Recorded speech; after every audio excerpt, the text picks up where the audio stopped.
We're live. The purpose of this stream, guys, is just to do an investigation. I mean, it frustrates me I even have to say this because I would have thought it's such a well-established fact, but sadly for people who are deceived, it's not. But the topic for today is the crucifixion of Jesus Christ, which is, as I said, within history, as far as history studies is concerned, anyone who studies history at university, this is one of the most accepted facts out there. But we'll get into the evidence for that a little later. It's just my point is it's universally accepted that Jesus was crucified. The only people that deny that are people who read the Quran, because the Quran says otherwise, in spite of all the evidence that we have. So I just want to welcome my guest, Daniel from the Jesus Conversation. Daniel has great content, by the way, guys. I recommend going to his channel, The Jesus Conversation, as far as apologetics, Bible material is concerned. Anything Bible related or defending the gospel or anything along that line. Daniel has great material available for anyone who wants to go out and go and check, the stuff that he has. So yeah, welcome to the video, Daniel. Is there anything you'd like to say? Thanks, Adam. Thanks for that introduction. And Adam has a great content as well. I really recommend his channel as well. Talking about, there should be no necessity about this. I agree with you regarding that. It's a historical fact, well attested to, not just in spiritual circles, but also, in the government circles, in empires and historians related to the empires, not necessarily Christians. But I think it's much needed just to educate our Muslim brothers and sisters. And if anyone is watching, I mean, you're more than welcome. Adam and I would love to have a conversation, just an open conversation. It would not be like the other channels, where Christians are belittled for asking questions. You can ask any question. We'd be more than happy to look at historical records, New Testament records, and anything that is on the subject that we are discussing today. Yeah, exactly. I mean, all I ask, and by the way, as Daniel said, we want you guys to come on. We want to have conversations with you guys. We want to have a good dialogue. But just make sure when you come on to not argue from emotion, but argue from evidence, right? Mm-hmm.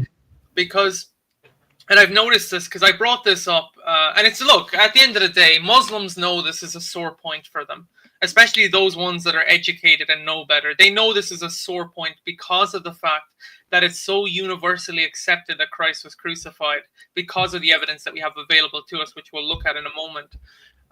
Because I have, I've discussed with Muslims before, and I ask the same question every single time, and they never have a response. Why do they not have a response? Because no evidence exists for their claim. And because of that, they just sit there and they'll just try and find some way to detour the conversation to something else. I mean, the best, when I say the best, well, what I mean by that is this was the only real argument that was presented, but it was also a very sad argument. And it was presented by Wissam. I think his channel is called Doubting Theology or something along those lines, but he associates with Dots Connect to Islam. Mm-hmm. His best argument was that the Gnostic sources that we have, some of those harken back to some original Muslim pretext. Okay, so in other words, he believes, and he said this on the stream, by the way, the stream that I did, that the Gospel of Judas, and by the way, we're the Gospel of Judas, I defy anyone to read that. But anyway, he believes in his head that the Gospel of Judas was originally authored by a Muslim. Oh. Now, if you go and you read the Gospel of Judas right now, you'll see how embarrassing of a claim that is. I mean, it's so unacademic, and it's just so... I mean, it's just coming from a place of, I have to prove the Quran no matter what, therefore I'll make up whatever I have to make up in order to make the narrative of the Quran fit, even though there's no historical evidence for the things the Quran is saying. And again, even when I had the discussion with Fawad, he didn't want to talk about it from Dots Connected to Islam. Faisal didn't want to talk about it. None of them want to talk about it. Why? Because they have no evidence. It's as simple as that. I ask them every time I go on these streets, I say, give me the names of Muslims from the third up until the Muhammad, or up until the time Muhammad. They can't provide any. Why? Because they don't exist. Give me the names of the people who sat there and said the crucifixion in line with the Quranic position. Don't give me claims from Gnostics who believe Jesus was divine in some sense. Those don't count. Give me claims of Muslims claiming that Jesus wasn't crucified and that he was just a prophet, and then they'll say we don't have this. We don't have that evidence. They might say something like, well, the earliest Muslims, they were killed or something. Wow, how convenient of an argument is that, Daniel, right? The earliest Muslims were killed, therefore we don't have the records. Why is it always when you ask them for evidence, they have to come up with some excuse as to why they have zero evidence or records for the things the Quran claims? Yeah, I mean, that would be the heights of arrogance for me. Someone who started a religion almost 6 centuries after the faith, go back and say that there were Muslims before that. Could you produce a historical record from the time, that they were called Muslims? We can produce historical record. The New Testament, the Book of Acts, is a historical record where the followers of Christ were called Christians. It's at least 2 times, if not once, at least 2 times mentioned by name that they were called Christians. But they were not called Muslims. No. That's crazy, As recently, after my analysis of how the Muslim mindset works, apparently this is how it works. If Muhammad says the swan is black, any Muslim would come back and say, probably the swan changed colors, It was black back then, but now it's white. Something happened and the swan changed colors. But they would not accept scientific evidence that the swan has always been, white.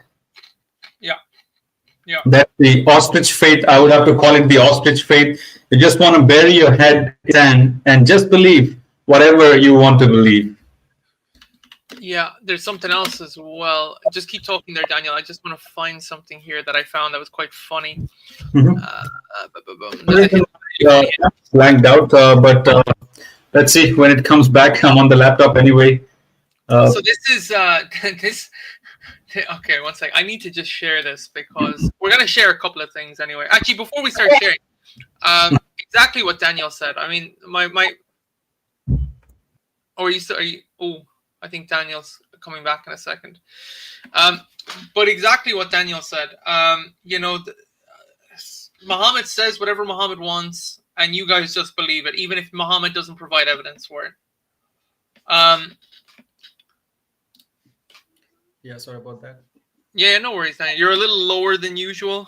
The volume's a little lower. You were okay before. Oh, now it's lower? Yeah, but I can turn up my sound. It's okay. Let me check my end. I can adjust the audio as well. Is it better now? Okay, now it's better. Yeah. All right. That's grand. Praise Jesus. Yeah. Just bouncing off the things Daniel said. It's like, as I said, a lot of the time Muhammad just says stuff and makes claims, but it's so surface level, right? Because whenever I try to analyze these claims that Muhammad makes, whether they be historical or whatever they be, and you try and test them against the evidence that we have, they always fall flat, every one of them. So I'll give you an example. I'll share my screen just to show what I'm talking about. Again, this is building off what Daniel said about the swan being black, and then you guys just taking it as face value and coming up with some, I'm sorry guys, just some, I don't know what to call it. I'm trying to be respectful here, but I want to say some nonsense excuse, but again, I say that, I say that as politely as I can. I'm not trying to offend you guys, but I mean, if you have to say that swans magically change color in order to whatever, I mean, that's just, you're just doing everything you can possible to try and, back the guy up, even though, as we said, none of his claims stack up in the face of evidence. So let me just show an example of what I'm talking about. Share screen. Okay. So this, you can see this, Daniel, right? Or do I need to zoom in a bit? Yeah, you can zoom in a bit, actually. Okay. Yeah, that's fine. Yeah. That's better. Okay, perfect. So again, this is another claim on the on the part of Muhammad. Muhammad said that when Allah created Adam, he made him 60 cubits tall. Mm-hmm. Now, if any, you can do this in your own time, but if you change cubits to feet, right? Let's say feet, because that's a kind of a metric that we all kind of use. Just for context here, 60 cubits is equal to 100 feet. So in other words, Adam was 100 foot tall. According to within Muhammad's imagination, Adam was 100 feet tall. Mm-hmm. Now, can you explain to me, Daniel, how I could be descended from a man who's 100 feet tall, yet all of humanity now averages out in height, if we were to put it into feet, I don't know, 5'10" or 5'11" at the best, or 6 foot. Mm-hmm. How do you Yeah. go from 100 feet tall to 6 foot tall? Yeah, just as you said, I think it's just an imagination because it's not verifiable, and Islam probably, they position it as something kind of an evidential faith. But when you actually examine these claims, like scientific claims are just bogus in the Quran. They have been debunked, and people like Ali Dawa also had to backtrack and say that they no longer subscribe to it, although they initially started that way. But this claim is not verifiable. The tallest man we have is, I think, around 10 feet or something, 11, or Goliath probably. But this is not verifiable. We have the skeletons of dinosaurs and the early human beings, the Neanderthal and all those people, but we do not have anybody that is 60 cubits tall. And there is no case that any scientific journal has made that man can degenerate from 100 feet to just today as 5 feet or 6 feet. Yeah, in the field, as you rightfully pointed out, in the field of biology, this is a biological contradiction from all the the biological evidence that we have. Even for people who buy into, and a lot of people do, into the evolutionary sciences. I mean, this is just totally against the grain of what we know about the human anatomy and the development of the human anatomy across time. This is just a complete and utter contradiction. I mean, as Daniel said, there's zero evidence for it. But you guys have to believe it, because guess what? Muhammad said so. Again, we need to understand the people that he was talking to. These are kind of nomadic people. He called them ummah, people who don't have the book, who don't have the knowledge of the book. So it's like going into a jungle, and people who are not very literate, whatever you tell them, they're going to believe that. The example is found throughout the world. For example, some people worship trees. Why? Because the tree gives fruit, and they believe that is the source that is sustaining them. Therefore, trees would be something superior or divine. Other people worship sun because, again, the sunlight comes, it makes things grow. Some people worship water. So the human nature is that something must be greater than them. And then when they find that, they must worship it. In the same way, when Muhammad is making up, I'm saying making up because we cannot verify it. So unless Muslims, you can verify it, you have no rebuttal there. But he's making this up to make it sound like something, mysterious or something great. And a common man who does not have knowledge, they will fall for it. Because also that was a land of superstitions, a lot of superstitions around. It was a land where there were idol worship. They used to run around the Kaaba naked, things like that. So in that environment, whatever he would say, there is a very good chance of it being accepted if it is very far-fetched from the human imagination. Yeah, absolutely. I don't have much more to add. I mean, I'm just, again, all Daniel and I are trying to say is, at the end of the day, like, if you're going to buy this, justify it. Why are you buying it? Are you buying it simply because the Quran and Muhammad says so in the face of evidence? Or are you actually going to test these things and see if they're true or not? This is just one of many, many examples. I mean, the drowning of Pharaoh is one that I keep bringing up in chapter 10, verse 90. But that's a historical contradiction. That's even worse.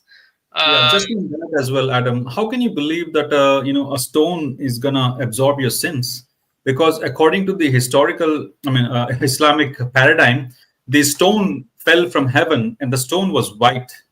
And the hadiths tell us that the stone became black because it absorbed the sin of people. Now, if you get to the anatomy of sin, what is sin? There is no way of anybody particularly pinpointing and telling us that this is sin, because sin is not a material thing, right? It can either be a spiritual force or a moral shortcoming. How is a physical object absorbing a moral shortcoming or a spiritual substance? And the far-fetched claim from that would be that on the day of resurrection, it's going to be given, tongue and eyes. It's going to come and argue with Allah, speak and present evidence, and all those things. Yeah. Is it not a stone worship? What do you think, Adam? Yeah, I mean, I can't remember whether it was you sent me a video, Daniel, or whether I sent you a video a little while back. It's in the WhatsApp. We can find it maybe in a moment. But it was all the Muslims that were huddled around the Kaaba, and they were. I mean, oh my gosh, it was disturbing. Like they were all barging into each other just so they could kiss it. Right? Yeah, it's a chaos. People die. When I say trying to kiss it, Daniel, yeah. They were possessed. Like if you look at their faces, their eyes were bulging out of their head because of this object in front of them, and they couldn't get enough of it. Like they were literally infatuated with an object. Yes, and every year, a lot of people die just trying to get to the stone and kiss it. Yeah. Yeah, I mean, if that's not some form of paganism, I mean, I don't see how that's too different from whatever was going on in Mecca before Muhammad did what he did, right? Mm-hmm. But yeah, that's really, really disturbing. That's really, really disturbing. But in terms of today, like the topic with the crucifixion, again, it's always it's a bit frustrating for me that I always have to go through this with people. But we're going to be using one of your favorite poster boys, Muslims. We're going to use Bart Ehrman today. He's also one of my favorites because he totally refutes your religion. But you still want to, for some reason, rely on him. But the way that you do that is you cherry pick his arguments.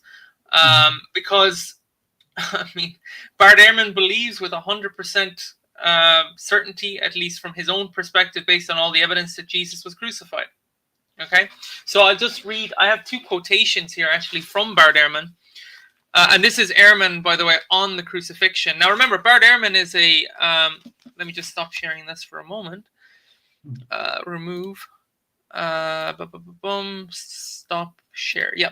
Bart Ehrman is a New Testament scholar, and one of his areas of expertise is source criticism on the historical Jesus, right? But you guys utilize him a lot because of his source criticism on the Gospels themselves and the New Testament in general. But you reject his source criticism of Jesus because Bart Ehrman believes in things about Jesus that you guys would never, ever in a million years agree with. Like, for example, and he says this in, I just need to get the name of the book here. I think it's called Jesus, Prophet of the New Millennium, if I'm not mistaken. Prophet of the... Yes, so it's called Jesus, Apocalyptic Prophet of the New Millennium. And in that, Bart Ehrman says that Jesus used, the historical Jesus, he used this title, Son of Man. Now, Son of Man, Bart Ehrman defines in that book as a future cosmic judge, a partner associated with God that will judge the entire world and have the same prerogatives that God has as part of being that final cosmic judge of the entire world.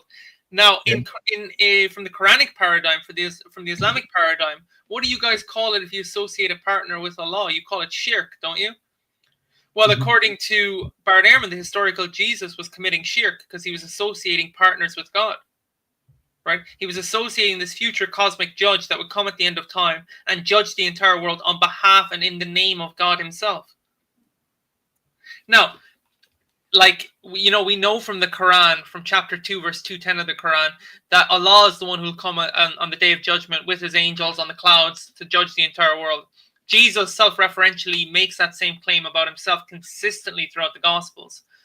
I think it's used in the New Testament something like 94 times in total, if I'm not mistaken. So if he's using it so consistently, what does that tell you about that claim? And like, this is something... this is something to think about, right? Because if you're going to use Bart Ehrman, be consistent, right? He don't cherry pick his arguments. Don't do what most Muslims do, like Fawad and all those guys who are effectively, sadly, deceptive and just outright liars, and just cherry pick his arguments and special plead your way to trying to make a case for your Quran, which has holes left, right, and center. Actually look at what you're cherry picking from and be consistent. Right? If Bart Ehrman is an authority, he's an authority through and through. If you believe he's an expert, then you have to take his expertise seriously. You can't treat them as a joke that are trivial that you'll just, you'll take from here, but you won't take from there. So my point is, if Bart Ehrman believes with 100% certainty, based on his expertise, that Christ was absolutely crucified based on all the evidence, why? And it's not just him, by the way. Oh yeah, I said I was going to read the quotation. I better read it because it's important. So this is in Did Jesus Exist? Right? And this is page 269 to 270 of that. He says, nearly all critical scholars agree on those points about the historical Jesus, one of them being the crucifixion, which they regard as a historical fact. Mm-hmm. Now, like, this is his view. And by the way, I'll get up the video in a moment when he's asked about the crucifixion. He says, yeah, he says, this is him in the video, by the way. Jesus was absolutely crucified, no doubt. Like, that's what he says. Right? And this is not... Yeah, and this is not a matter of revelation or prophecy. This is a historically verifiable fact that he was crucified under Pontius Pilate. Yeah, because we have attestation that's not just... And by the way, the Gospels, whether you like it or not, they're historical records. I mean, there's a reason why people don't realize this. Muslims don't realize this. Guess what?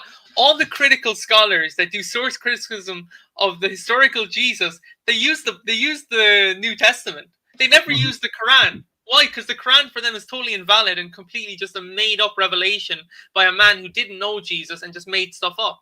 That's the expert view of the scholars on the Quran. Yeah. But yet you guys want to cherry pick from their arguments. But yeah, like, and not just him. We also have, for example, James P. Meyer in his 2006 book. Which was also a historical text that was written on this. It's called The Historical Jesus in Recent Research. James P. Meyer, same thing, historical fact.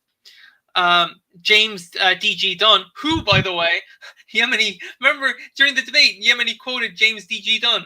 He brought the book and he showed the book. 2003, Jesus Remembered, page 339 of that. It's a historical fact. Yeah. So if you want to quote James D.G. Dunn, then take seriously his views. Don't cherry pick his arguments like Yemeni did and was like, well, over here, James D.G. Dunn alluded to the fact that the earliest Christians may not have worshipped Jesus, when we know they did, by the way, because even Bart Ehrman agrees that they did. But that's besides the point. But if you're going to go with his claim over here, what about his claim over there where he says Jesus was crucified? You don't want to go with that one, Yemeni? You just want to go with the one over here? It's like, be consistent. John Dominic Crossan as well, in his 1995 book, Jesus, a Revolutionary Biography, page 145, fact, Jesus was absolutely crucified. And by the way, I'm not even giving you conservative scholars here, guys. I'm giving you atheists and agnostics.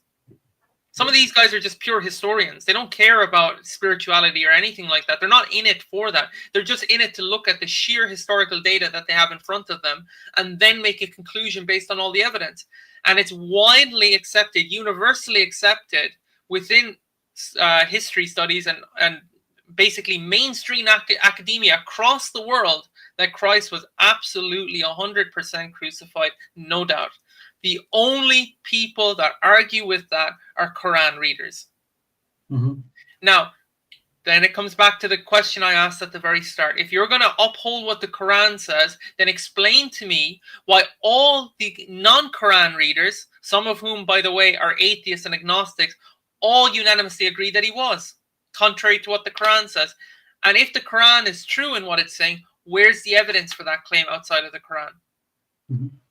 By the way, and we're going to see this in a moment, Bart Ehrman believes, and I don't know if Muslims are aware of this, in his head, he believes that Muhammad was just ripping his view of the crucifixion from Basilides. And we're going to see that in a moment, right? Because one of the first early church fathers, he might not have been the first, but he was one of the first prominent ones anyway, at least. His name was Basilides, but Irenaeus writes about him in his book Against Heresies. Basilides, actually, we're going to save that. We're going to park that a little bit. But basically, Bart Ehrman believes that Muhammad was basically just copying and ripping from Basilides, and then that's the view that you have in the Quran, because Basilides talked about this idea of substitution when it came to the crucifixion. But the basis for Basilides' own view was his Gnosticism, because he believed Jesus was so holy and so divine that he couldn't inhabit a physical body. That was his reasoning for that viewpoint. That's not the view of the Quran. The Quran's view is completely and totally different from that. So if you want to concede that, you know, Basilides was a Muslim, you're going to be stuck, because he believed Jesus was God. He believed Jesus was divine through and through, so divine that he couldn't inhabit a physical body. Mm-hmm. So if you're going to rip from Basilides, you better be consistent and actually take his entire position. And that, to me, that all that points to is that Muhammad just simply liked ripping things from everywhere without knowing what he was taking, right? Because then when everything's put under the microscope, you can just see that it doesn't stack up, and it doesn't fit together at all. It all contradicts itself, left, right, and center. Because chapter 2, verse 210, I know for 100% fact that that's Muhammad adapting the Son of Man theology from the New Testament and then just trying to make it fit with Allah. I know it for a fact. When you look at the language that's used in chapter 2, verse 210 of the Quran, that's exactly what he's doing, right? The same thing with the word from God, right? That when it says that Jesus is a word from God, the kalima, whatever it is, I have every reason to believe all Muhammad is doing there is he saw this this kind of word of God theology that the Christians were using, and he had to find a way to adapt it and to change it to make himself fit. Because if he doesn't, then there's no place for him, right? Mm-hmm. So he has to remove the deity of Christ in order to make himself fit into the line of prophets. Even though the Bible is quite clear in Luke 16:16 that the last and final prophet is John the Baptist. But, you know, this is exactly what's going on. Any thoughts there, Daniel? Yeah, in my research, I actually made a small, kind of collated all the information in table. If you want, I can just present that screen quickly. I just referenced the earliest comments that people were making regarding the crucifixion of Christ, right from 50 AD to almost, 166 AD. Yeah. Can you request there and I can grant you? Do I have to give you access or? No, I'm just trying to see where I can get that. Okay. And then after that, then we'll go into the Bart Ehrman videos then. Because one of the sources, by the way, what Daniel's getting that, that's an let me just put this up. One of the sources, by the way, that's used for historians is a source by Josephus. Mm-hmm. It's called the Flavium Testimonium, which is what we're going to look at a little later. Now, the Muslims will try and weasel their way out of that, but Bart Ehrman believes it's historical. But anyway, go ahead, Daniel. Yeah. So, just as a comparative comment, whatever Muslims, about Muhammad comes at least 200 years from the time of his death. All the hadiths, you do not have any manuscript, any information from 200 years from the time Muhammad died. Compare that to these comments that contemporaneous people that were living, post the death of Jesus. These are the people living within the timeline of the apostles that were living and interacted with Christ. They saw him die. They saw him rise again. So in that time frame, where is 200 and where is 52? 52 would be just 20 years from the death of Jesus Christ, death and resurrection of Jesus Christ. So this man, Thales, he makes a reference to the darkness that actually occurred at the crucifixion. It says, this is in 52 AD, this darkness, Thales in the third book of history calls, as appears to me without reason, an eclipse of the sun. 73, you jump to 73. This is Marabar Serapion. He says, what advantage did the Jews gain from executing their wise king? It was just after that their kingdom was abolished. So this guy is making actual reference to the destruction of Jerusalem in 70 AD. Then it ties to Jesus. Then you have the Jewish historian Josephus. He says, about this time there lived Jesus, a wise man. Pilate had condemned him to a cross. Then you have Tacitus, the famous Roman historian. He says, Christus, from whom the name had its origin, suffered the extreme penalty, talking about the crucifixion, during the reign of Tiberius at the hands of one of your procurators, Pontius Pilate. An external testimony and attestation of the record that is found in the book of Acts. It exactly matches that book of Acts and the Gospels as well. Then, Phlegon 140, he again ties into how Thales was referencing earlier, 52 AD. So Phlegon says in 140 AD, in the fourth year of the 202nd Olympiad, there was a great eclipse of the sun. At the sixth hour, the day was changed into night. You go back, track this phrase, the sixth hour, to the Gospels, and you have a spot on match to what actually happened, referring to the same event. They not only saw Jesus crucified, or know by the acts that actually happened that Jesus was crucified, but they also are able to recall the events surrounding the crucifixion. One of the highlights was that midday, there was total darkness on the land. Then we have 166 AD Lucian. The Christians, worship a man to this day, the distinguished personage who introduced their novel rites and was crucified on that account. Now, this is a continuous attestation by different people, from 50 to 150 AD, that 100 years or 120, 130 years from the death of Christ, you have different people who are, extemporaneous. They're not Christians. These are not Christians. These are other people from the other faith, secular people. They're testifying to the fact that, yes, Jesus was crucified. And then on the other end, 6 centuries later, you have Muhammad saying quite opposite. So, if you're going to weigh the evidence, if you call Islam an evidential faith, I leave it to your judgment. Which one are you going to trust? Yeah, absolutely. And that's the same question I ask them every single time. Just give me evidence, and they never have any. Why? Because it doesn't exist. And it's like, even with chapter 61 verse 6. I mean, I saw a video a while back where Fawad said something like, "Oh, if a manuscript showed up with Ahmed on it, all the Christians would be running to the mosque." Guess what, Fawad? I can guarantee you with 200% certainty such a manuscript does not exist. So the Christians don't ever have to worry about going to a mosque and converting to a false religion. I can tell you that with 200% certainty. Because if such a manuscript did exist, we'd already have found it. Because that claim in chapter 61 verse 6 of the Quran is a monumental claim. For a prophet, right, as massive as Jesus was, right, if he's telling his followers that another man called Ahmed is coming after him, you don't think that one person recorded that?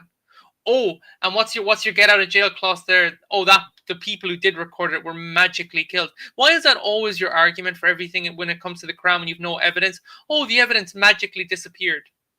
How convenient. Could we not argue the same stuff? And but we don't have to, because the evidence speaks for itself. But it's just, all that is complete and utter total nonsense. It's total deception through and through. And it makes perfect sense because you're following a God who titles himself the best of deceivers. Let me just share this funny video, by the way, which Bart Ehrman did.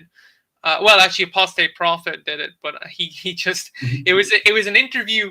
It was an interview that, by the way, and I just want to bring this up because this is funny, right?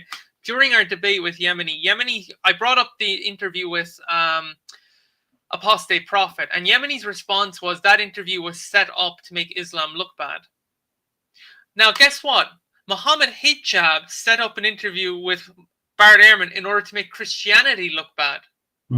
Now, ironically, it didn't work for him because Bart Ehrman ended up refuting Islam and then ended up making Islam look bad in the process.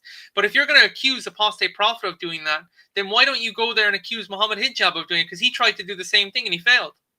He brought Bart Ehrman on to try and get Bart Ehrman to critically attack Christianity. And what ended up happening was he ended up critically attacking Islam and making Islam look totally false. Why? Because he was going off the evidence that he knows. But, I remember that. One thing that stuck with me was Hijab was trying to make the point that, if this book is from God, it would be without errors. And an excellent rebuttal by, Ehrman was, I have phone books that are without errors. Does that mean they're from God? Yeah, exactly. So let me look at, let me share this now. Share screen. Okay. Is this one? Okay. Now I'm going to play it, so I hope the sound is playing. Can you hear this? Reliable. Yeah. Jesus Christ. There's a lot of interest, I think, from the Muslim community, and many Muslims feel that your conclusions or historical conclusions of who Jesus Christ is more commensurate with the Muslim idea than it is with the Christian one. I wouldn't say that they line up well with the Muslim view. I really do think Jesus was crucified and that he really was dead and buried. I'm not interested in whether Jesus was the Son of God, because I don't think there's a God. And so my understanding is that your conclusion is that Jesus Christ was a messianic prophet. I think he thought that he was a son of God in the sense that he was specially chosen by God. I think Jesus really did think he was going to be the Messiah, the future king of Israel. I mean, that is, after all, why they crucified him. I think that that's historically right.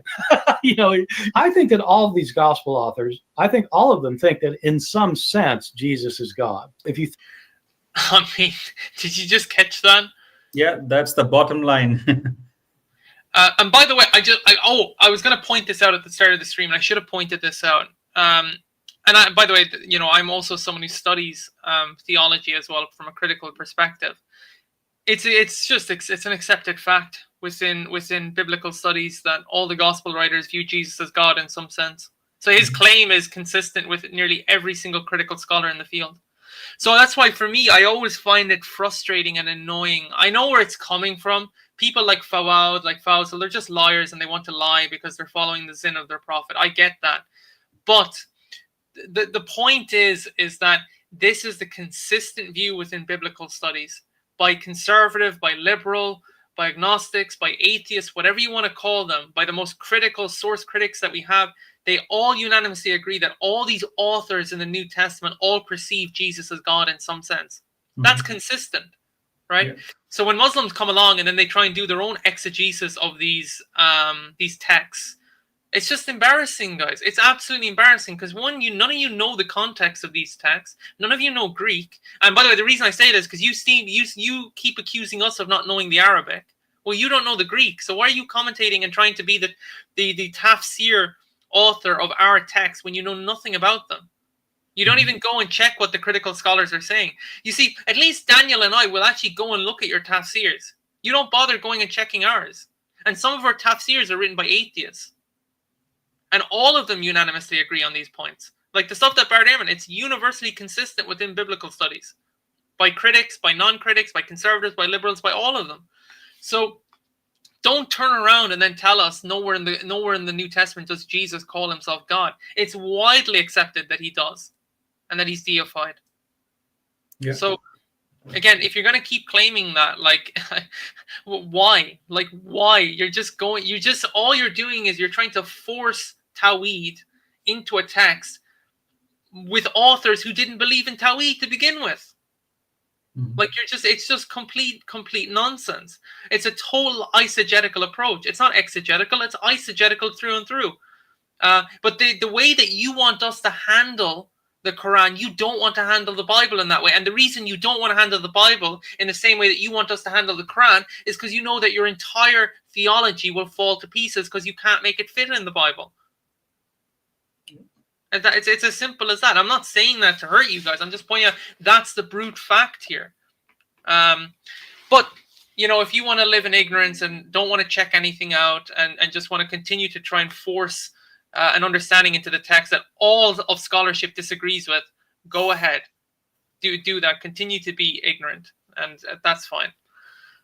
Okay, let's see what else he has to say. I think that the Bible cannot have any mistakes in it. If you're shown a mistake, then you just refuse to admit it's a mistake. You think either it can be reconciled in some way or that there's something we just don't understand about it, or, we have, and in the Quran, it's mentioned if this book was from other than God, they would have found in it many contradictions. If a book is without contradictions, that has no bearing on whether it comes from God or not. I've had phone books that are inerrant, but I certainly don't think God gave them.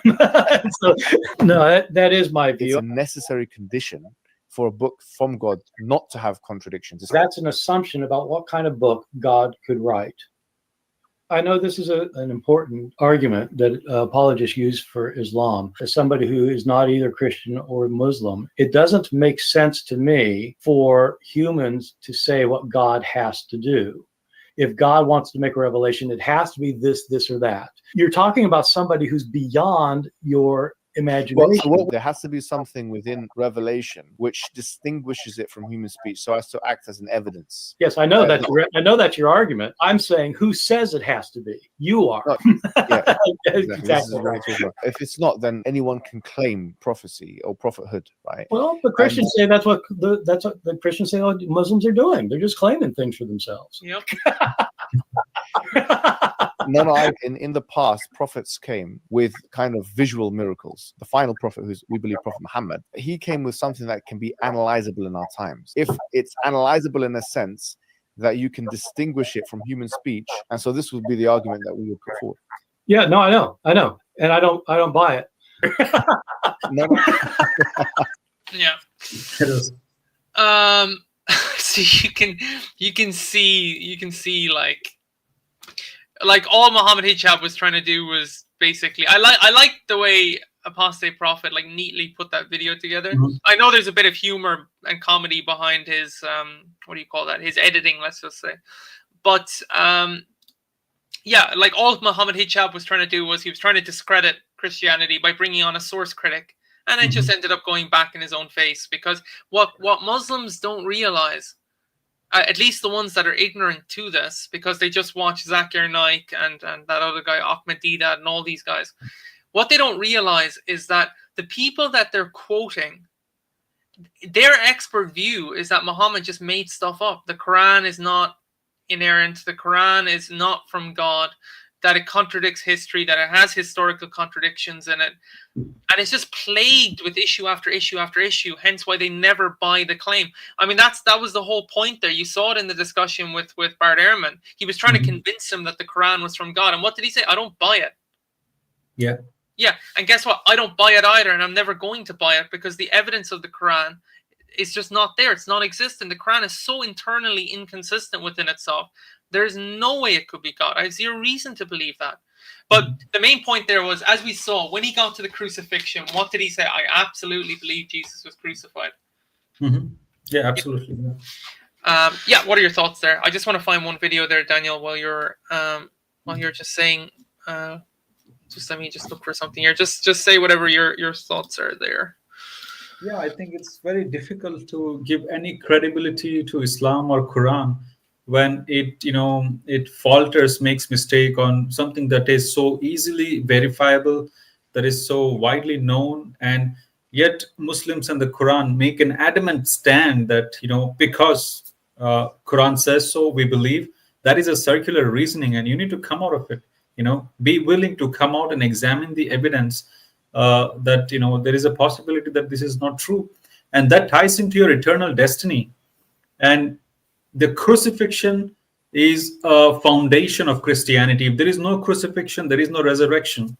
And Quran has one verse dealing with this particular issue, and that too is ambiguous. The Islamic scholarly world has different opinions on it. Like Ahmadiyas will say he just slept and swooned.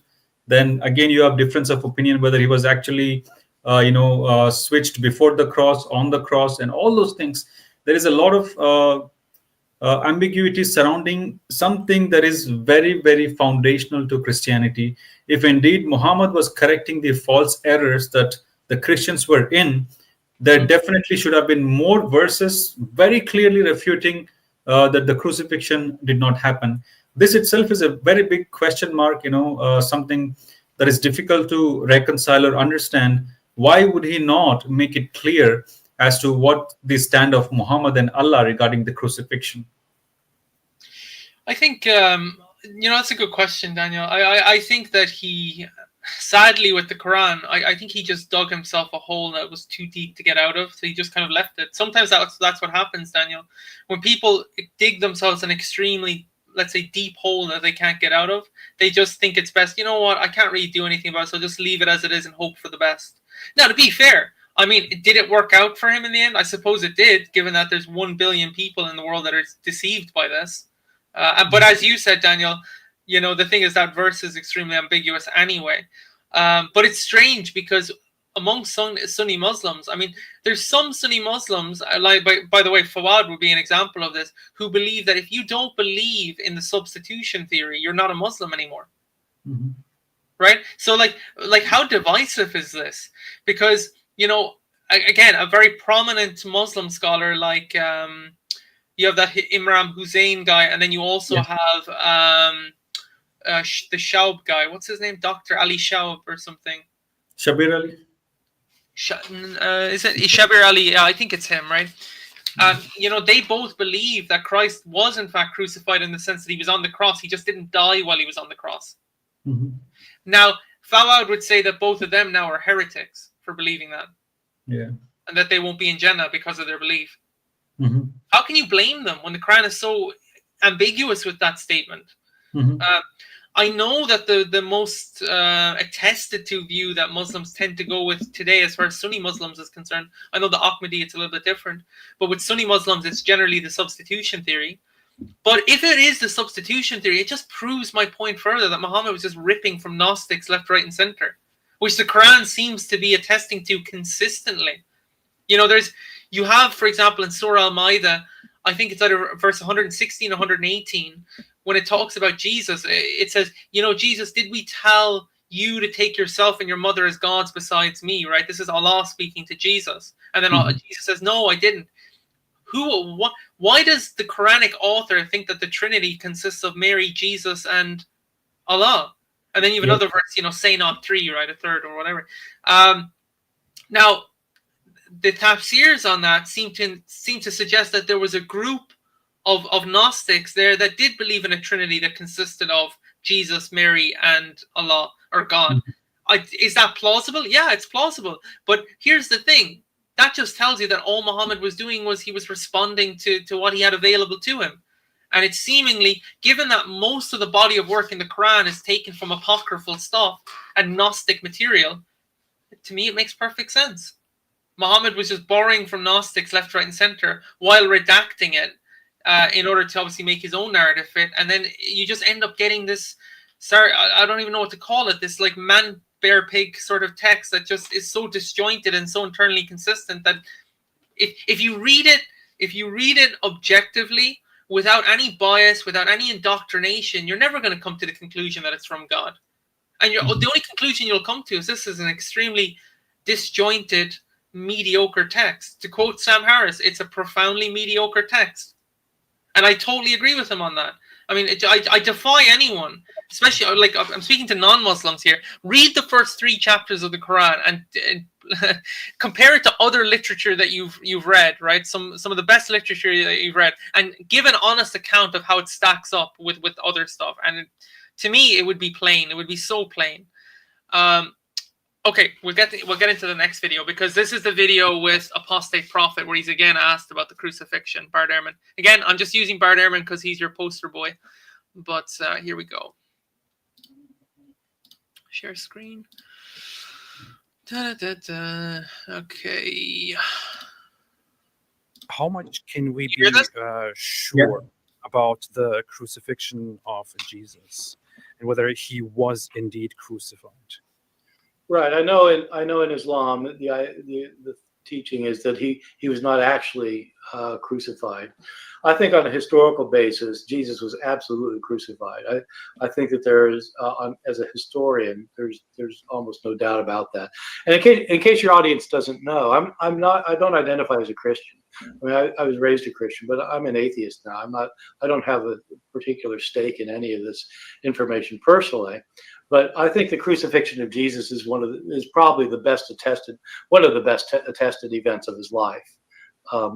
It's found all over the place in our early sources. It's even mentioned by non-Christian sources, and it's a kind of a complicated thing for me to argue. Although I can at length, if somebody wants me to, it's not the kind of thing that Christians would have made up about him if they wanted to make up legends. If they wanted to make up something about Jesus, it wouldn't be that he got killed by the enemy, tortured to death. What they would have made up is that he became the king and he's sitting on the throne in Jerusalem. But they couldn't make that up because everybody knew it wasn't true. And so they had to say, well, yeah, he got crucified. But then they ended up saying that because he was crucified, that was significant, that it was the plan of God.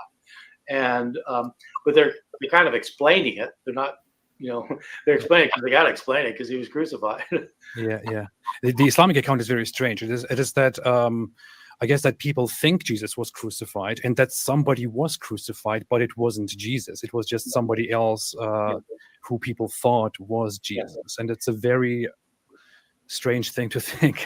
Well, it is, and it didn't start with Islam. It actually, there's a Christian teacher in the 2nd century named Basilides, who was a Gnostic, and he wrote a gospel. He wrote a Gnostic gospel. We don't have the gospel anymore, but we have a church father who talks about it. And in his account, what he says is that there was a fellow in the Gospels. Jesus is carrying his cross, and they impel somebody else to carry the cross for him to the place of crucifixion. And according to Basilides, what happened is this other person, whose name was Simon from Cyrene, which is in North Africa, Simon Cyrene carries the cross, and when he gets there, Jesus pulls an identity switch. He's the Son of God. He can do miracles. He makes Simon of Cyrene look just like him, and then he looks just like Simon of Cyrene. And so the Romans think they're crucifying Jesus, but they're crucifying Simon, and Jesus is standing by the cross laughing. Presumably Simon didn't think it was so funny because he's trying to help out here.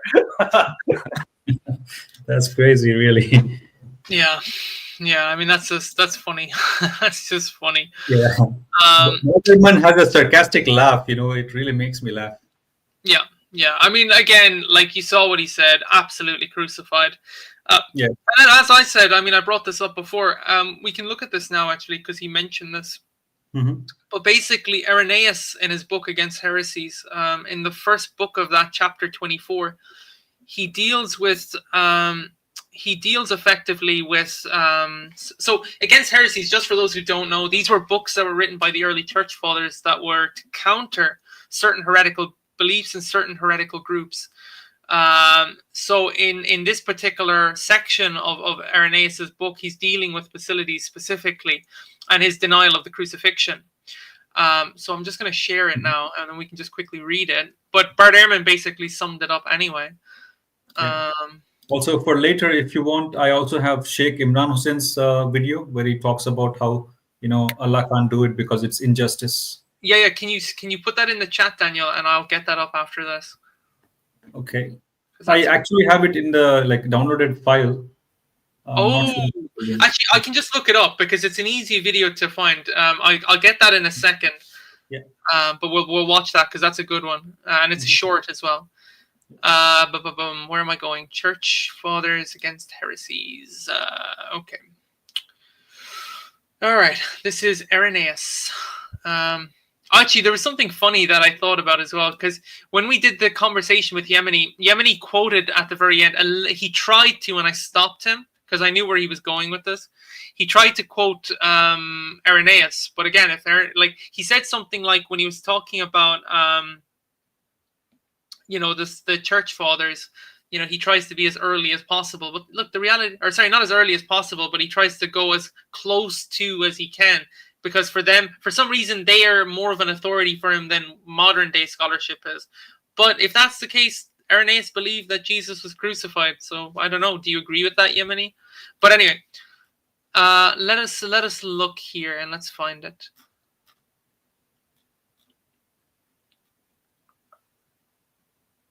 Okay.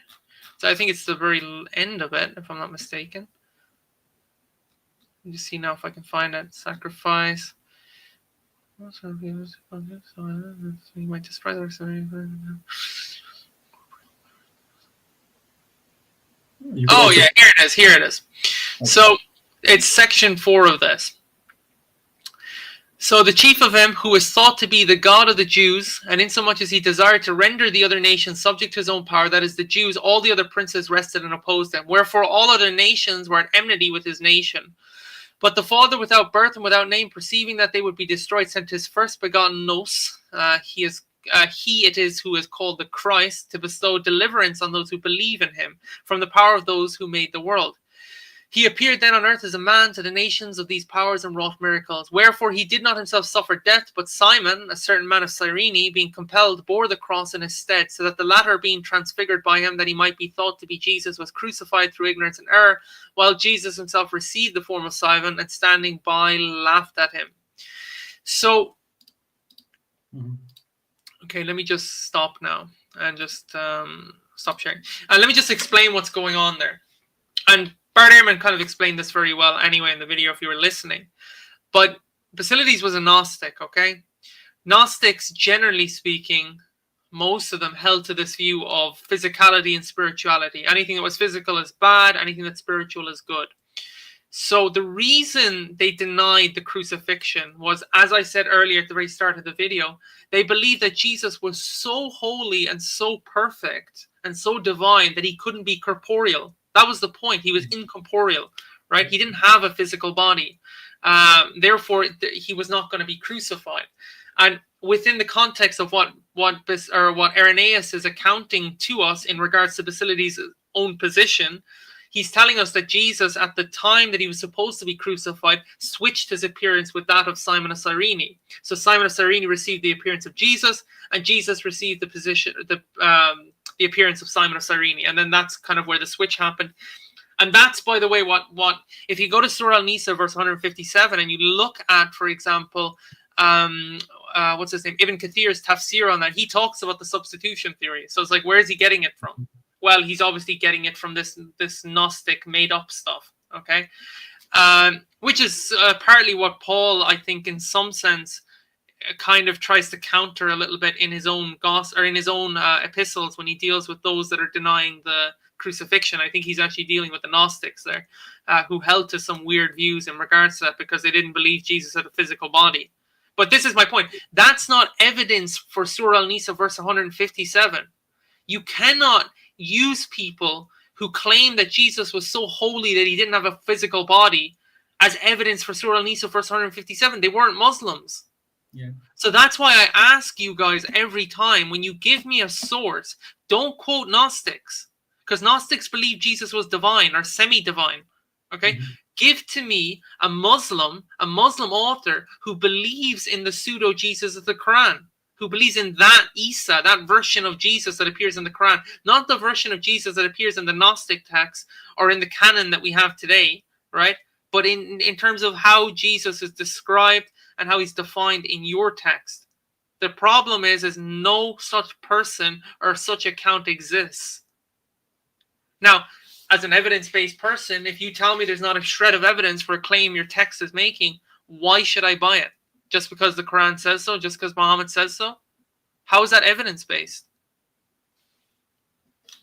Yeah, so the text that you put up, Basilides believes that Jesus is the nous of God.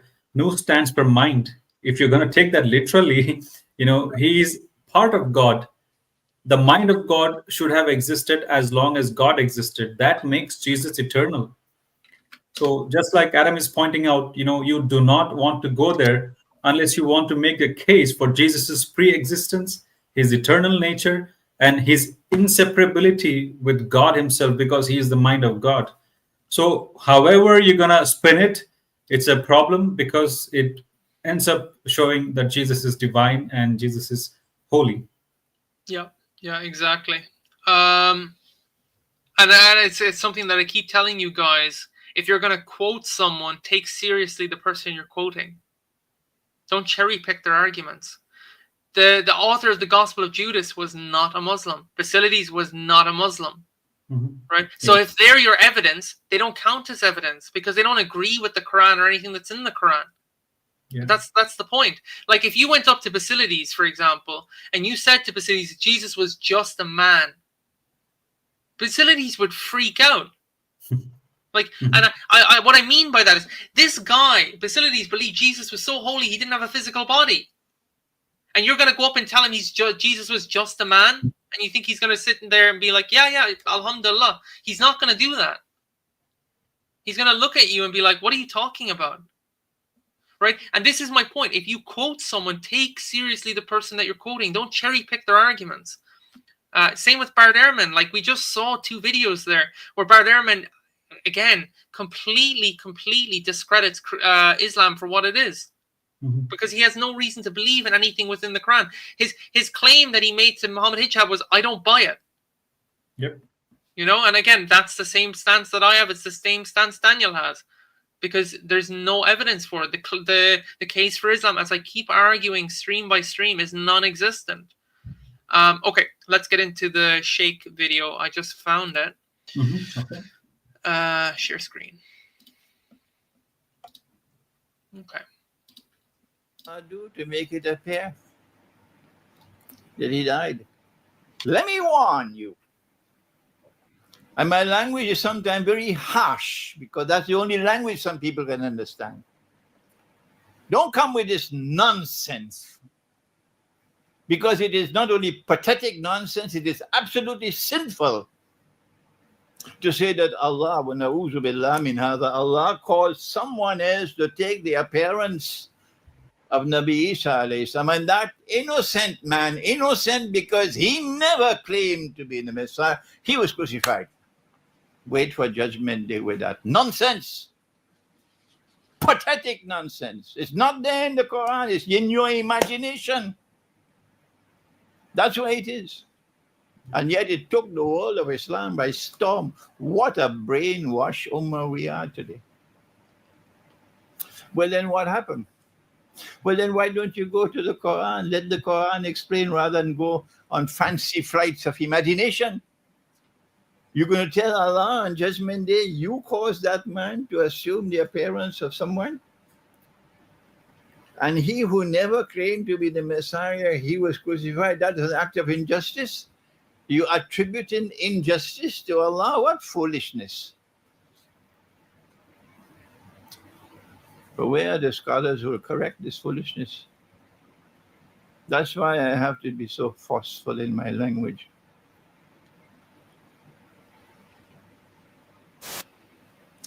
Allah took his soul. They thought he was dead. They took down the body. They put the body in the cave. They sealed the cave. Allah returned the soul.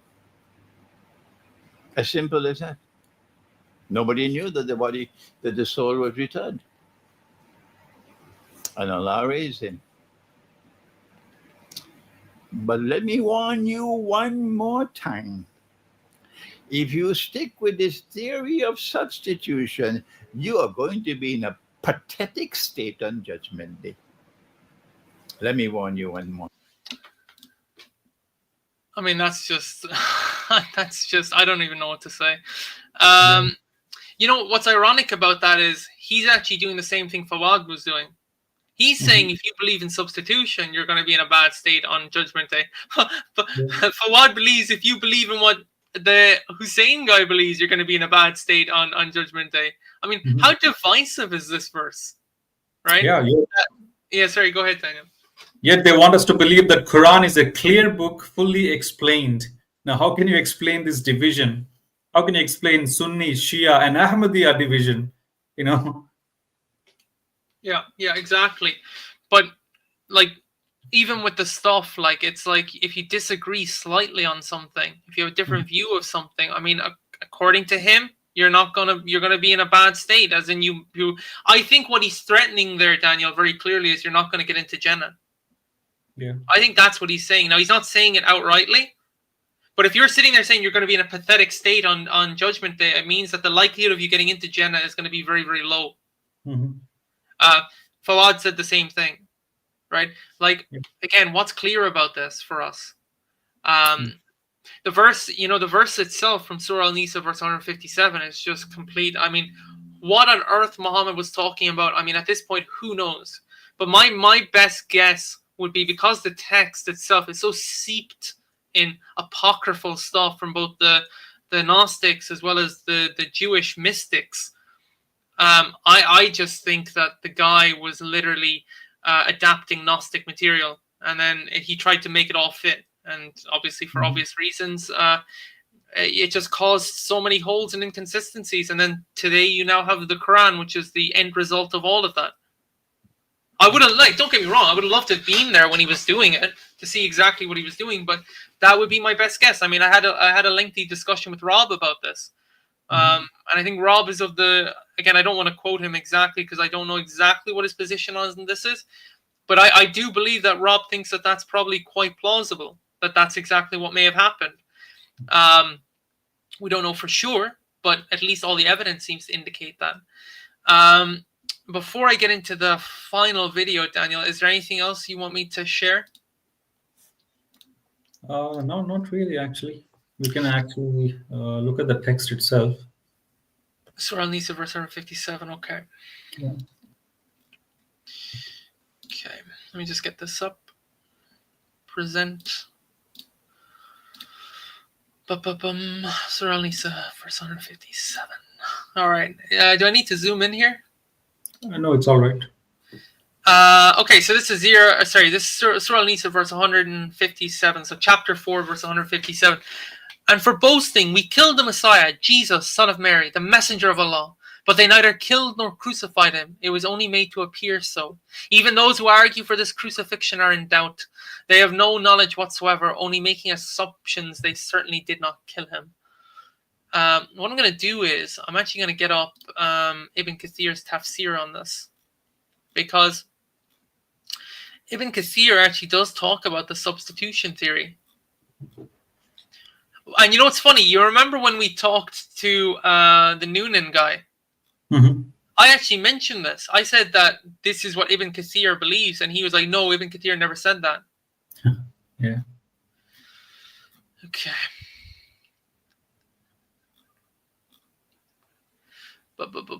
Anyway, just say what you need to say there, Daniel, just while I'm trying to find what I'm looking for here.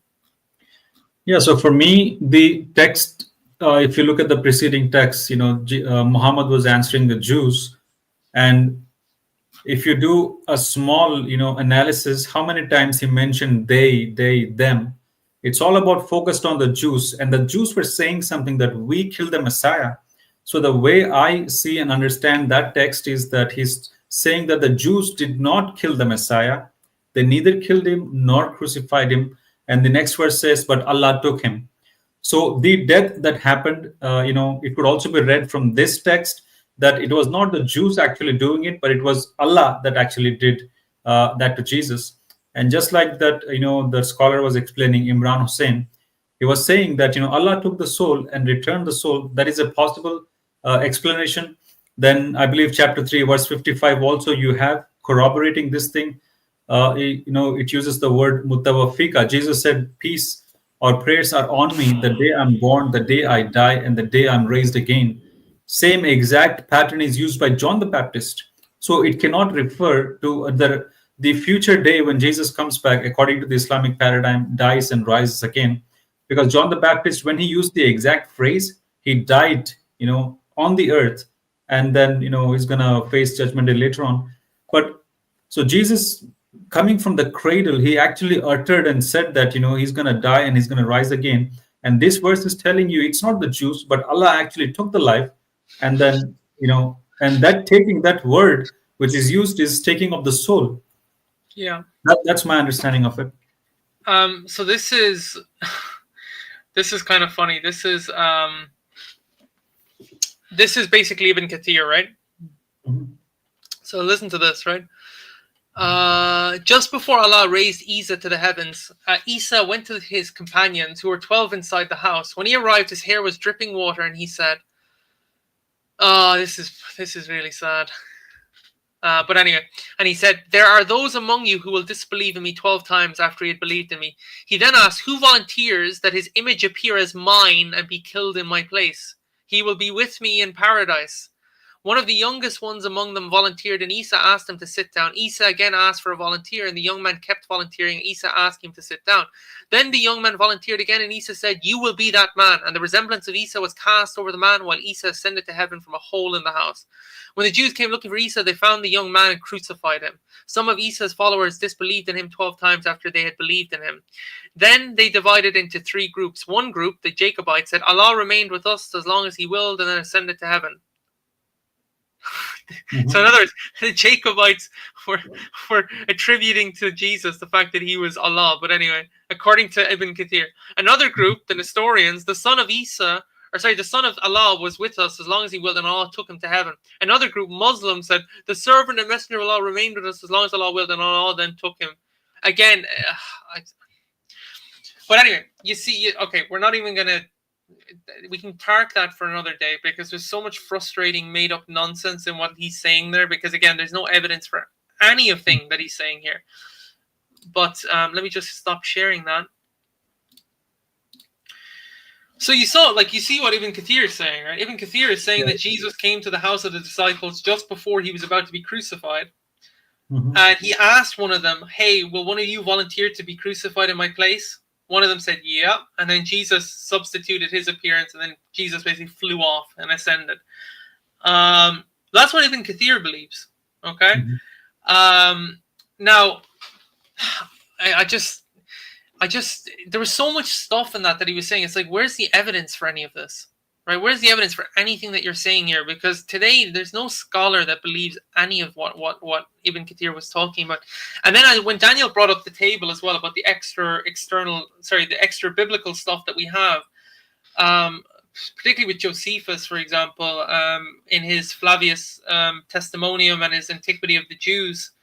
By the way, one of the workaround arguments that the Muslims use, and I brought this up earlier, and the reason I brought it up earlier is because we're about to watch a video on it, is that they say that Josephus's report about Jesus being crucified is a forgery. That, in other words, it was Christians that took his text and then they altered it to make Jesus appear a certain way within his text. The majority view, and I'm about to verify this in a moment we're going to watch Bart Ehrman's video on this. The majority view within scholarship is that the part of that text when Josephus says Jesus was crucified under Pilate is absolutely historical to Josephus. That Josephus did write that part. Yeah, I mean, the Muslims seem to ascribe Christians a lot of power, that they can just change text wherever they want to, undermining the fact that they were the most persecuted bunch of people. At least the first 3 centuries, there was too much persecution, killing, targeted persecution everywhere. I do not think they were in a position to take a Jewish historian record and change it on a massive scale that everywhere everything synchronizes to this particular thing. That's too far-fetched for me. Yeah. What I will grant as far as that text is concerned, and I do agree with Ehrman on this, I think that text had some partial embellishment to it. But the part where it talks about Jesus being crucified, that part, as Bart Ehrman says, is absolutely historical to Josephus. Okay? So, and this is the point that Bart Ehrman also made in that video. It's not just restricted to the biblical texts themselves. The extra biblical sources that we have, which Daniel brought up the table for, all attest to the same event. The only people that disagree are the Gnostics. And the Gnostics didn't believe Jesus had a physical body.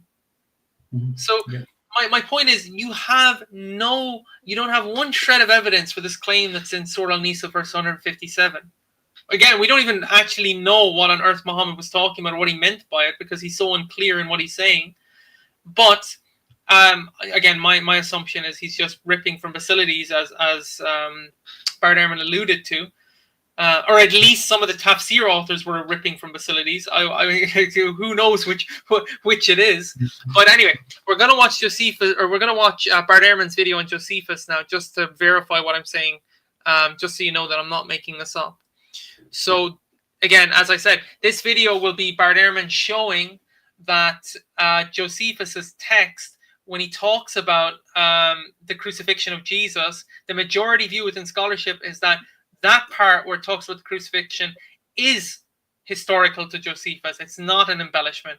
As much as Muslims want to, make that argument, it goes against the grain of scholars, because modern scholarship agrees that part, this is the majority view, is original to Josephus. So we'll watch that now. Okay. It might take me just a second to find exactly that section in the video, but we're going to get there. Yeah, no worries. Here it is. Okay. Treatise of the Jews, written by Flavius Josephus, contained Judaism today / sound, as you say. Well, there are basically 2 solutions to this. I mean, one solution people tell me is, well, it may be converted. So I got rid of that one already. The second solution is that the entire thing is forged, that somebody stuck it into Josephus' writings. A Christian put that into a manuscript of Josephus. The third option is that there's an essential part of that actually Josephus wrote, that a later Christian scribe added a few lines to here and there, a few words and lines to. The majority opinion among scholars is that it's the third option.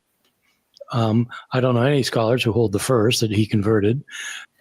Okay, we'll stop there because it's a 30-minute video. Okay. You just heard what he said. Mm-hmm. The majority view among scholars is the part where it talks about the crucifixion, Jesus being crucified, is original to Josephus. That's the majority view. The Muslims that want to live in, fairy tale land and want to sit there and make that argument that the whole thing is a forgery, that's not the scholarly view on that text. You know what I find funny, Daniel? Muslims always, when it comes to scholarship, historians, archaeologists, whatever it is that they have in front of them, they just want to act like they know better, even in the face of all the evidence that's there. We can read better than you guys. We can understand better than you guys. Our way of thinking is better than you guys. Why, if that's the case, why appeal to anybody? Because what you've done is, because of your dedication, your devotion to this text, you're just making yourself an authority over everything. You're the ultimate authority over everything, meaning there's no need for evidence. Which, by the way, that's what is required to be a Muslim. You have to disregard everything. Like, I found this claim absolutely bizarre when I was having that discussion with the Dots people, like Fawad, Ali, all those guys. They literally said we don't trust history. Oh, okay. Like, that's absolutely, I don't even know how to respond to that. Like, that's sad. You've become so contrarian and so doubtful of everything that you trust nothing outside of the Quran. Your Quran is your go-to basis for everything. That's circular reasoning at its finest. Yeah. That's all that is. It's circular reasoning. It's confirmation bias at its finest. That's all that is. And that's what's required to be a Muslim. You have to do that. You have to go with confirmation bias 120%. You have to go with circular reasoning 120%. You have to go with special pleading 120%. You have to apply all these logical fallacies in order to make your religion work. And then people wonder then why I have zero desire to ever want to convert to Islam. Well, why? When I look at the evidence, all you invite people to is to a way of total blind faith. That's all it is. It's nothing but blind faith. It's rooted in no truth. It's rooted in no evidence. It's just rooted only in itself. Yeah. Anyway, I'll leave it there for the moment, Daniel. Yeah, that's too bad. If they're going to make the argument that history is not reliable, then how are your scriptures or how are your records reliable? If you go with the argument that winners write history, that would be the case with Islam as well. It's not just the religious movement. It was a political. It was an empire that was built. They conquered lands and all that. Same logic will apply to your Islamic history and scriptures. That completely doesn't make sense to me, that he's going to discard the one side of history, but I'm going to believe the Islamic history. That's just circular reasoning, that just like you're saying. Yeah. And bias as well. Yeah. So again, I think we can wrap it up here because I don't think anybody's going to join today. But I just want to reiterate what this whole stream was about. I mean, we just went through the evidence. All the evidence that we have today consistently points to the crucifixion taking place. That's why it's accepted universally within mainstream academia. There's no strand of mainstream academia that's like, oh, maybe Jesus wasn't crucified. No, the consistent view within academia, mainstream academia, is that Jesus absolutely was, historically speaking, on a historical level, crucified, and it's regarded as a fact.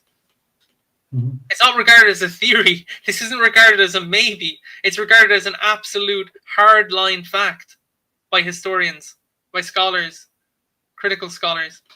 But yet you're so committed to the Quran and what's in Surah Al-Nisa, verse 157, you're going to disregard all of that be wary and to be contrarian as far as your belief in history is concerned, just to uphold a view for which there's zero evidence. Yeah. I mean, I guys, that's I'm sorry, I don't mean to offend you, but that's deception at its finest. If you've been blinded to that point, that's deception at its absolute finest. You're not thinking for yourself anymore. You've just totally disregarded thinking, and you've allowed a text to do your thinking for you.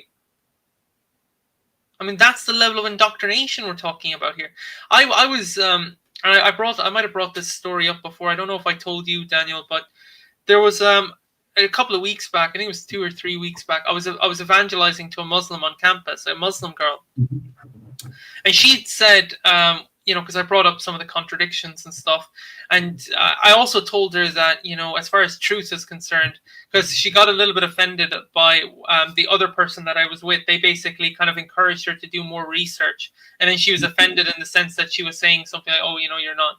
Well, it was actually her friend more so that was claiming this, but she was basically saying that, who are you to question someone's research and all this kind of stuff. But when we asked her, it's like, okay, did you do like your research? She said, yes. I've researched the religion thoroughly. That's why I believe it. And then I proceeded to ask her, okay, did you read the Gospels? And then she said, no. How can you claim that you've thoroughly researched your religion, you've thoroughly looked into Islam, when you haven't even read the Gospels? Mm-hmm.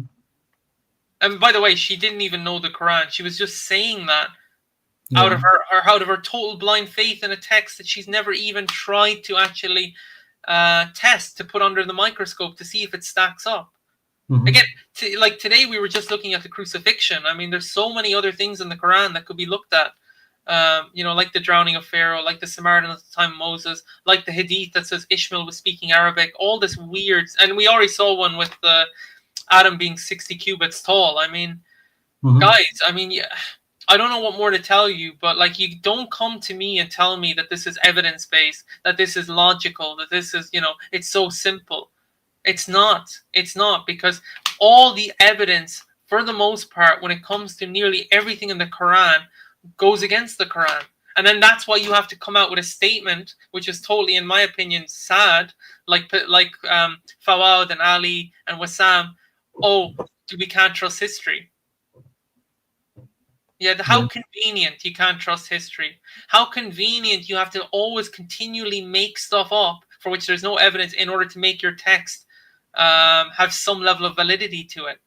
Like when we ask you about the original Muslims that existed, they were suppressed. They died out and they were suppressed. Oh, how convenient. Therefore, we can never know.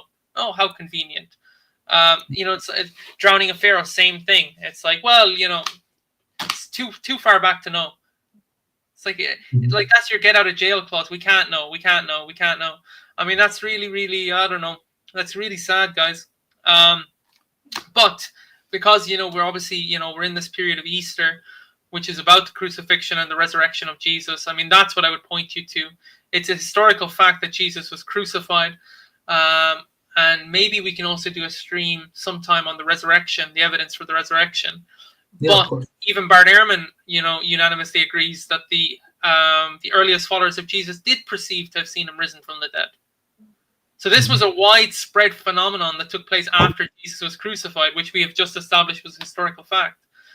Now, there's other stuff we could get into as well, but the point that I'm making here is, you've every reason to believe that Christ did in fact raise from the dead. And if Christ did raise from the dead, well, then that verifies and validifies every single thing that he was talking about and everything that he was telling us about God, about himself, about God's salvation plan for mankind, and how he's the kind of the epicenter of that. But like, as I said, this is a decision you guys have to make. But I mean, what would Christ rising from the dead, what exactly would that tell you about him? The fact that he overcame death, right? And what does his death tell us? Like, what does it symbolize in terms of his sacrifice? And this is what we're inviting you into. We believe that Christ came to die for the sins of the world, that he suffered on our behalf, and that he did die. But because of his obedience, his total obedience, he was resurrected, right? He overcame death. And because he overcame death, he can offer us eternal life. He can offer us the same resurrection that he had, where we'll be with him and his Father in his kingdom forever. I mean, that's why he came to suffer in the way that he did. That's why he took the form of a suffering servant. And again, this is a God who was motivated solely by love. I mean, who subjugates themselves to that level? Like, you're the King of Kings seated upon a throne, but you decide to get off your throne and enter into your creation and suffer on behalf of your creation, tackling the problems that your creation has made for itself head on, even though they weren't your problems to begin with, because you never did that. They were the ones doing that. And then you took it all upon yourself. You overcame it on their behalf, and then you've offered them through your grace eternal life when you've done all the work. You know, God did all the work. He did all the heavy lifting. All he asks is for you to turn to him in faith and repent and believe. That's what it is. And you'll have eternal life, and you'll have the guarantee of that. Christ is the surety of your salvation. There's no doubting that. Christ tells us, you know, for example, in Matthew 10, you know, those who acknowledge me before men, I will acknowledge before my Father in heaven. Right? There's no I might. Christ is telling you, if you're faithful to me, I will be faithful to you in return. Right? Just as he told the thief on the cross, right? You will be with me in paradise. Right? That's what Christ offers. He offers you salvation. He's the surety of your salvation. It's not like what you have in Islam where there's doubt over this. It's like, well, might I get there? I don't know. Even if I'm a good Muslim, who knows? Mm-hmm. Right? But yeah, come to Christ. You know, that's all I can tell you. He's the fullness of truth. He is Al-Haq, or whatever you want to call it, in the Quran in chapter 22, verse 6. You know, he is the resurrection. He is the life. And yeah, he's everything. You're every single thing that you're looking for in your God, right? Which you're never going to find, by the way, you can find in Christ. And that's what we're inviting you to. Is there anything you'd like to add, Daniel? Amen. No, that was great. Yeah, that's good. Okay, all right then. We'll end it there. Again, if anybody wants to ever come on the stream, send a message and I'll set a stream up. You know, Daniel and I are quite busy, but we're always going to make time and accommodate people. So please, if you have anything you want to discuss, reach out. We'd be happy to do a stream with you. And yeah, God bless, guys. And yeah. Yeah, God bless. How do I end this here?